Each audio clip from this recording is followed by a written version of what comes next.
Quel commentaire pouvez-vous faire sur les amendements qui ont été réalisés hier à l'occasion de la réunion de la commission de l'économie et des finances? En réalité, on est venu avec 40 amendements, on est reparti avec 6 amendements passés.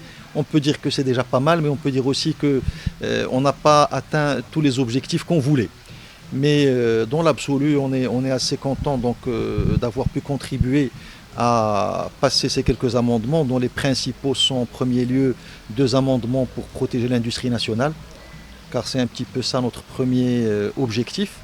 Donc par rapport aux fibres de polyester, donc les fibres synthétiques ont été, il y a un taux de douane de 17,5% qui est passé, en gardant un taux de 2,5% pour le polyester, la fibre de polyester vierge. Il y a la taxation des tissus qui servent à la fabrication de couvertures, donc qui ont été taxés à 40%, justement pour permettre à l'industrie de fabrication de couvertures locales de pouvoir exister. On a réussi, Monsieur le Ministre, à accepter donc d'exonérer les opérations de compte courant et de crédit intergroupe.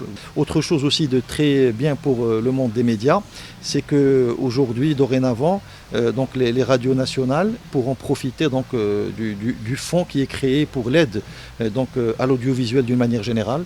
Et on les félicite et on est content pour eux. C'est une première et ils le méritent parce que, comme ce qui se fait pour les journaux, etc., les médias, d'une manière générale, méritent une attention particulière. C'est les radios privées. Oui, les radios privées ont rejoint un petit peu tout ce qui est audiovisuel public. Il y a aussi une jolie nouvelle pour nos amis éleveurs de chevaux. C'est important, on a une très grande, on va pas dire industrie, mais on a de grands éleveurs de chevaux. Et aujourd'hui, ils ont rejoint l'agriculture, à l'instar de tout ce qui est poussin, de tout ce qui est poulet. On peut avoir une idée assez claire sur... Au fait, c'est que l'agriculture est exonérée de beaucoup d'impôts. En tant que l'agriculture marocaine, comme vous le savez, il y a un grand plan, le plan Maroc Vert notamment, qui aide tous les gens qui sont dans ce domaine-là. C'est que les éleveurs de chevaux vont pouvoir profiter d'exonérations fiscales qui sont dédiées au monde de l'agriculture. Pour conclure, n'y aurait-il pas quelque chose qui est passé, mais dont la CGM n'a pas été l'auteur ? Oui, alors il y a quelque chose de très important, effectivement, qui à mon sens, permet à notre pays de continuer sur le chemin de la régularisation un petit peu des secteurs. C'est qu'aujourd'hui, il va y avoir une TVA. Donc la TVA va être appliquée aux ferrailleurs, donc aux gens qui travaillent dans le monde de la ferraille, qui étaient exonérés jusqu'à aujourd'hui, et cela faisait des distorsions importantes dans cette filière très importante.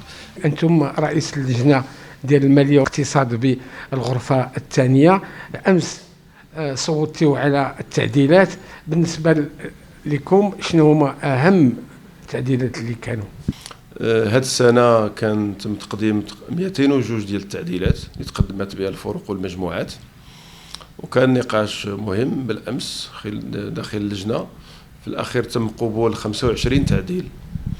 لعلني لا غادي نذكر بعض التعديلات الأساسية. طبعا كاين تعديلات متعلقة بالمقاولة، ولكن التعديلات الأساسية اللي عندها طابع اجتماعي كان واحد التعديل اللي كيهم الناس اللي فقدوا الشغل ديالهم خلال هذه الجائحة ما بين مارس وشتنبر 2020.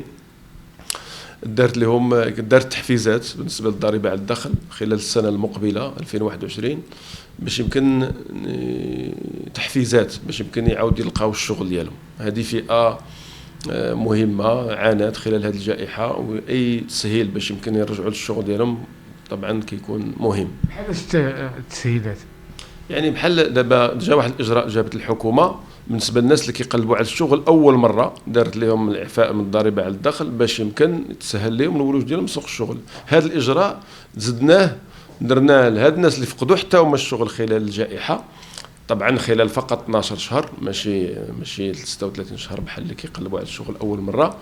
ولكن مهم لهذه الشريحة ديال المجتمع اللي كنا كنقولوا بأن خاص قانون المالية كخصو يجيب شي حاجة كتهم هذه الشريحة من المجتمع اللي عانت خلال هذه السنة. النقطة الثانية أساسية كتدخل في التسريع ديال الورش اللي اعلن عليه جلالة الملك ديال التغطية الصحية لجميع المغاربة. بما أنه كاين هذه السنة بداية ديال هذوك المهنيين في إطار ديك المساهمة المهنية الموحدة.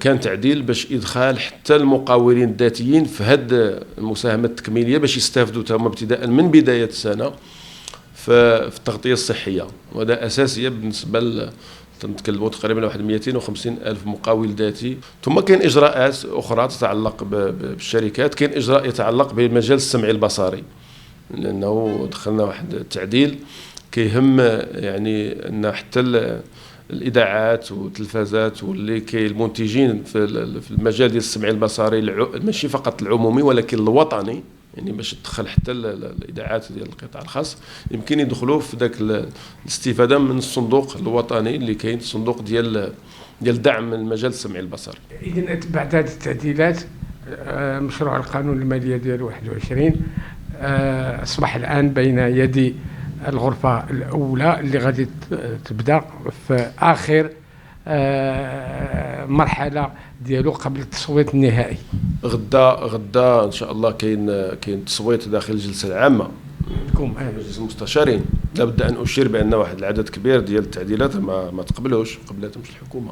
على كل حال غدا غيكون تصويت في الجلسه العامه وباش يرجع مشروع القانون الغرفه الاولى. كان اعتقد بانه خلال الاسبوع المقبل او نهايه الاسبوع المقبل غادي يكون تم التصويت النهائي على مشروع قانون الماليه 2021.